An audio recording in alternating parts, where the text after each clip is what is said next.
പ്രശാന്ത് പത്മനാഭൻ. യുവതീ പ്രവേശനത്തിൽ സംസ്ഥാന സർക്കാരിന്റെ നിലപാട് എന്ത് എന്നുള്ളൊരൊറ്റ മറുപടി സമർപ്പിക്കേണ്ട സാഹചര്യം നിലവിലുണ്ടായിരുന്നില്ല. വാസ്തവത്തിൽ ഈ 7 ഭരണഘടനാ വിഷയങ്ങളുമായി ബന്ധപ്പെട്ട കാര്യങ്ങൾക്കുള്ള മറുപടി മതിയായിരുന്നു. അപ്പോൾ അതിൽ ആ പഴുതുപയോഗിച്ച് ആ വിഷയത്തിൽ നിലപാട് എന്ത് എന്ന് പറയാതെ ആചാരങ്ങൾ സംരക്ഷിക്കേണ്ടത്, അതിൽ തീരുമാനമെടുക്കേണ്ടത് അതുമായി ബന്ധപ്പെട്ട പണ്ഡിതരടങ്ങുന്ന സംഘമാണ് എന്ന് സംസ്ഥാന സർക്കാർ സുപ്രീം കോടതിയെ അറിയിക്കുകയാണ്. 2016 തുല്യതയുമായി ബന്ധപ്പെട്ട വിഷയത്തെ സർക്കാർ എങ്ങനെയാണ് ഇതിൽ അഡ്രസ് ചെയ്തിരിക്കുന്നത് എന്നുള്ളതാണ് താങ്കൾ മനസ്സിലാക്കുന്നത്?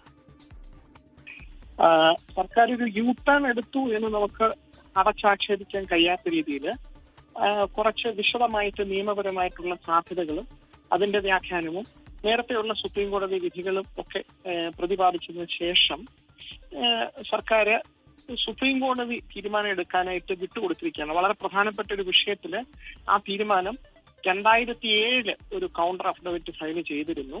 അന്ന് പറഞ്ഞ രീതിയിൽ തന്നെ ഇപ്പോഴും അതിനെ സംബന്ധിച്ച് ശബരിമലയിലുണ്ട് എന്ന് പറയുന്ന ഒരു പഴയ ആചാരത്തെ സംബന്ധിച്ചുള്ള കാര്യം, അതിനെപ്പറ്റി കോടതി വേണമെങ്കിൽ വീണ്ടും സോഷ്യൽ റിഫോമേഴ്സിന്റെയും റിലീജിയസ് സ്കോളേഴ്സിന്റെയും ഒക്കെ ഒപ്പീനിയൻ എടുത്തതിന് ശേഷം ഒരു തീരുമാനം എടുക്കണം എന്നുള്ള രീതിയിലാണ് ഇപ്പോൾ കേരള ഗവൺമെന്റിന്റെ റിട്ടേൺ സബ്മിഷനകത്ത് അത് ഒരു സീനിയർ അഭിഭാഷകനാണ് സെറ്റിൽ ചെയ്തിരിക്കുന്നത്. നന്നായിട്ട് നിയമപരമായിട്ട് അതിന് എല്ലാ കാര്യങ്ങളും അഡ്രസ് ചെയ്തിട്ടുണ്ട്.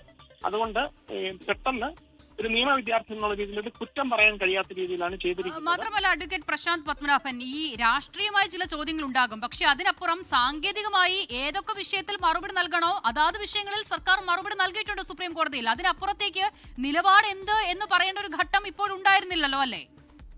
അതെ, ശബരിമല വിഷയം പോലുമല്ല ഇപ്പോൾ അതിന്റെ റിവ്യൂ പരിഗണിച്ച വേളയിൽ കുറെ പ്രധാനപ്പെട്ട വിഷയങ്ങൾ മതത്തിന്റെയും ഭരണഘടനാ പ്രശ്നങ്ങളുടെയും സംബന്ധിച്ച് അത് രണ്ടും കൂടി കഴിയുന്ന അവസ്ഥയിൽ എന്താണ് തീരുമാനം, കോടതികൾ എങ്ങനെയാണ് മുന്നോട്ട് പോകേണ്ടത് എന്നുള്ള വിഷയത്തിൽ സങ്കീർണമായിട്ടുള്ള ചില പ്രശ്നങ്ങൾക്ക് ജനറൽ ആയിട്ടുള്ള ഉത്തരങ്ങളാണ് തേടിയിരിക്കുന്നത്. ആ ഉത്തരങ്ങളൊക്കെ വന്നു കഴിയുമ്പോൾ, സുപ്രീം കോടതി വിധിയായിട്ട് വന്നു കഴിയുമ്പോൾ ഇതുപോലുള്ള സാഹചര്യം നേരിടുന്ന ബാക്കി മതവിശ്വാസത്തിൽപ്പെട്ടവർക്ക് കൂടി ഇത് ബാധകമായിരിക്കും. അങ്ങനെ ഉള്ളത് കൊണ്ട് തന്നെ സ്റ്റേറ്റ് ഗവൺമെന്റിന്റെ നടപടി സ്വാഗതാർഹമാണ്. ഈ ഒരു സ്റ്റേജില് ഇത്രയധികം എഫർട്ട് എടുത്തിട്ട് ജനങ്ങൾക്ക് ഒരു വാഗ്ദാനം കൊടുത്തതായിട്ട്, അതായത് ഇപ്പോൾ അവരെ തീർച്ചയായിട്ടും എതിരല്ല എന്നുള്ള ഒരു വാദം തീർച്ചയായും അഡ്വക്കേറ്റ് പ്രശാന്ത് പത്മനാഭൻ, ഞാൻ ഒന്ന് ഇടപെടുകയാണ്. എന്തായാലും അദ്ദേഹം പറഞ്ഞതുപോലെ തന്നെ ഈ വിഷയങ്ങളുമായി ബന്ധപ്പെട്ട് ഭരണഘടനാ ചോദ്യങ്ങൾക്ക് സംസ്ഥാന സർക്കാർ മറുപടി നൽകിയിരിക്കുന്നു. അതിൽ 2016 മുൻ നിലപാടിൽ നിന്നും സർക്കാർ പിന്നോട്ട് പോയി എന്ന് പറയുമ്പോഴും ഭരണഘടനാ വിഷയങ്ങൾ മാത്രമാണ് നിലവിൽ സുപ്രീം കോടതി മുന്നോട്ട് വെച്ചത്. അക്കാര്യങ്ങളിൽ പണ്ഡിതരടങ്ങിയ സമിതി തീരുമാനിക്കട്ടെ എന്ന സംസ്ഥാന സർക്കാർ നിലപാട് പറയുകയാണ് 17 പേജടങ്ങിയ ആ മറുപടിയിൽ. ലോകത്തെവിടെയായാലും ഏത് സമയത്തും 24 വാർത്തകളും ഓഗ്മെന്റഡ് റിയാലിറ്റി പാക്കേജുകളും എക്സ്പ്ലെയിനറുകളും വിശദമായി കാണാൻ ഞങ്ങളുടെ യൂട്യൂബ് ചാനൽ നിങ്ങൾക്ക് സബ്സ്ക്രൈബ് ചെയ്യാം.